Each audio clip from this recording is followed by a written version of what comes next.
25ஆம் அதிகாரத்துல போய் பாத்தீங்கன்னா, ரெபேக்காள் ஜெபம் பண்ணும்போது கேக்குறா, வயித்துல 2 பிள்ளைங்க இருக்குது.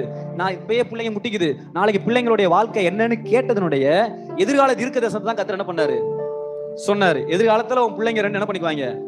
பெரிய ஜாதியாவாங்க. பெரியவன், சின்னவன், பெரியவனுக்கு எஜமானா இருப்பான். அவன் ஆசீர்வதிக்கப்பட்டிருப்பான்.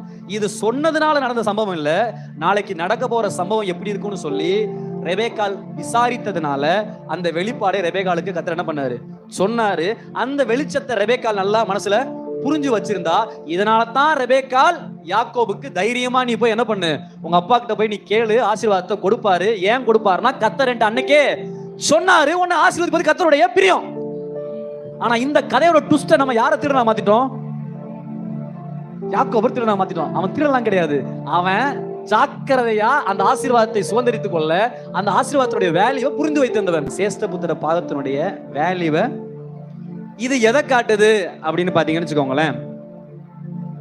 கஷ்டப்பட்டு சம்பாரிச்சு பணம் சேர்க்கிற பழக்கம் கிடையாது. ஒரு தேவை வந்துட்டா, இல்ல ஏதாச்சும் ஒன்று வந்துட்டா உடனே கழுத்துல வந்து சேட்டுக்காரு. எத்தனை பேருக்கு உடனே அடமானம் வைக்கிற பழக்கம் இருக்குது? அதெல்லாம் ஏசாவுடைய சுபாவம்.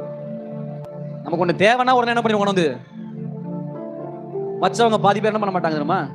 திரும்ப மூட்ட மாட்டாங்க.